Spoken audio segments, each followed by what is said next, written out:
This is really interesting. It's amazing. Oh, hi kids. I'm here thinking about all the stuff that happened to Abram in his lifetime. It was really amazing. Remember last week we talked about how, we've been talking about how God had promised Abram a son. That was like when he was 70. Most people have children when they're a lot younger than that. Well, hi, Miss Liddy. Hi, Omar. It's good to see you. How you doing? I'm doing good. How about you? I'm pretty good. I'm glad you came back to see me again. I've been missing you. I've missed you too. Been a while. It has. It has. Well, hey, you want to help me tell the kids on Kids Quest? What kids? Well, you see that camera right there? Oh, I'm on TV. Well, you're going to be on Facebook. That's right. And they're all going to be hearing the story about, oh, are you shy? It's okay. They liked seeing you last time. Remember, you were on there before? They like me? Yeah, they like you. So you think you can help me tell the story? I'll try. Okay. What's the story? Well, we're talking about Abram and Sarai again. Remember that? Yeah. Yeah. Well, God had promised to Abram that he would have a son and he would have a whole bunch of kids and grandkids and it would make like a whole big nation. Remember that? Yeah, there was some dude named Lada. Lada. Yeah, that was his nephew. Well, we're not actually going to talk about his nephew in this story. This story is just about Abram and Sarai. But you remember, God had promised him that he would have a son. But they waited and they waited. And finally, at 80-something years old... What?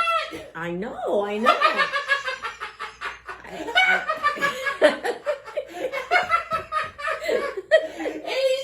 years old? Yep, at 80-something years old. You're joshing me. No. And he still hadn't had the son yet, though, right? So, at 86... he has Ishmael, and that's because Sarai said, hey, it's not happening. Let's help God out. He must have meant that you should have a son by surrogate mother and let Hagar be the surrogate mother. So, what? Yeah, I know. It's a big word. It means that somebody else gives birth to your child for you. It's kind of complicated, but that was kind of what they were pulling off all those years ago. So confused. I know it is confusing. There are a lot of things that are kind of confusing, but sometimes you just got to go with it. Okay. Okay? Let's go. All right. So, when Abram was 86, Ishmael was born. Yeah, I know. Pretty old. Well, so you fast forward. He still hasn't had a son when he's 99. That's 13 years later. Come on. Oh, I'm serious. Ishmael was 13 years old. And God came back and talked to Abram again. And he said, you're not going to be called Abram anymore. I'm going to call you Abraham. Because it was meaning he was going to be the father of a great nation. So that was pretty cool that he changed his name. And then God later on, not too much farther, it was in the same year, told him, not only that, I want you to change Sarai's name. Don't call her Sarai anymore. We're going to call her Sarah because she's going to be the queen of a big nation. And she was like 90 at this point and still hadn't had a child, but God said you're going to have a child. Isn't that crazy? This is getting crazier by the minute. I know. But So when God says... I know, but you know what Abraham did? No. When God told him he was going to have a son, he laughed to himself, I'm 100 years old and Sarah's I don't blame him. I laugh too. I know. I would laugh too. I have to admit, I probably would. But he kind of laughed under his breath and was like, I'm 100, she's 90. How in the world are we going to have any kids this age? You got me. I know. He said, oh, I know.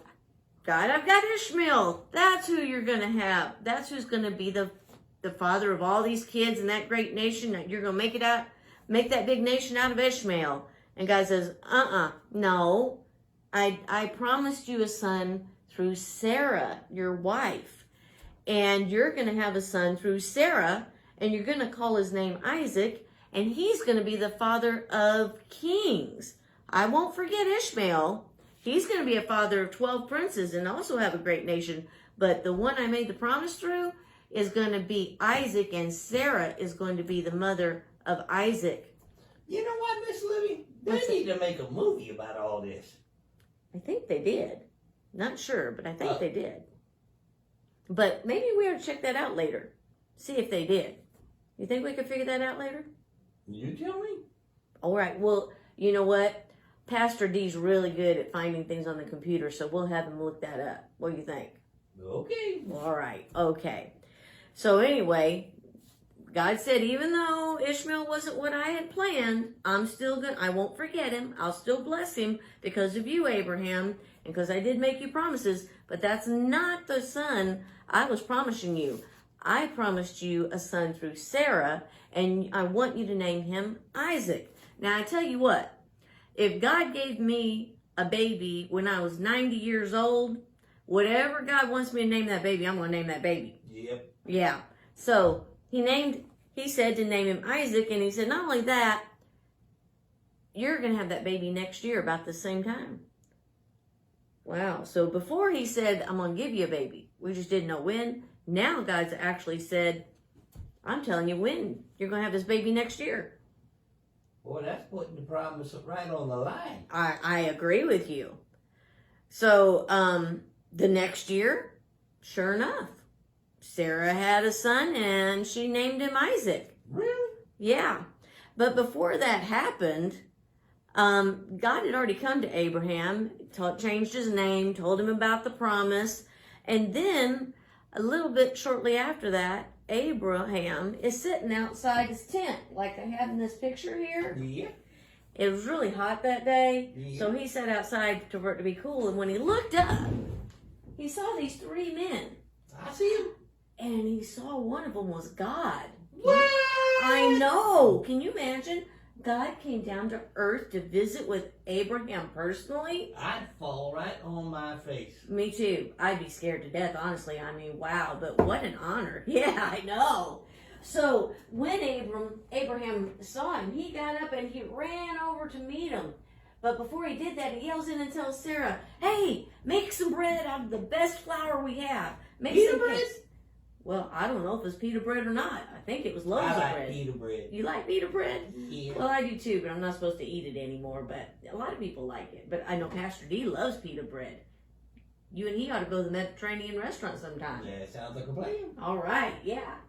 So he has Sarah make the food, and he takes all of this big meal over to God and these other two men that are with them, and they sit down and they have this great big meal. And Abram bows down before them, and God says, let me put up here all this food because it was a big meal. I mean, it was God. Wouldn't you fix God a big fancy meal? Yes, sir. Yeah, me too. I'd fix him the best of everything I had. So that's what they did. They gave them all And hot kinds of dogs. stuff. Yeah, because, Pastor D says hot dogs are going to be in heaven. Yeah. So, yeah. So they have this big meal, and while he's sitting there, and after he tells Sarah to make this big meal, he takes it out to them, and they're eating, and they're like, where's Sarah? And Abraham will say, well, she's still in the tent. And again, God says, I'm going to give you a son through Sarah this time next year. And Sarah overhears him and kind of chuckles to herself. Yeah, exactly. Just like I did. Yes, exactly. I'm so old. How in the world am I going to have a baby? I'm 90 and my husband's 100. How are we going to have children? I mean, these days, a lot of people don't even live that long, much less Right. have kids that age. And God heard her thoughts. No. I know. He knew what she was thinking, and he said, Sarah, called out to her, Sarah, why you laugh? Sarah goes, I didn't laugh. He said, yeah, you did laugh, but is anything too hard for me? I don't think anything's too hard for God. No, I mean, he created the whole world, right? Right. So he said, is anything too hard for me? Next year, you're going to have a son, name him Isaac. So you come back next week if you can. And hey, kids, you come back too, and we're going to see what happens. Yeah, we'll meet here next week at the same time, all right? Sounds good to me. I think right. you're home now. All right. Bye-bye, Omar. Love you, Miss Phoebe. Love you too, Omar. Bye-bye. You guys, come back and see us next week. Maybe Omar will help with the story next week. Maybe he'll study his Bible, and maybe you should study your Bible too. This is all coming from the book of Genesis. It's the very first book in the Bible. So check it out, and I'll see you next week. Love you. Bye.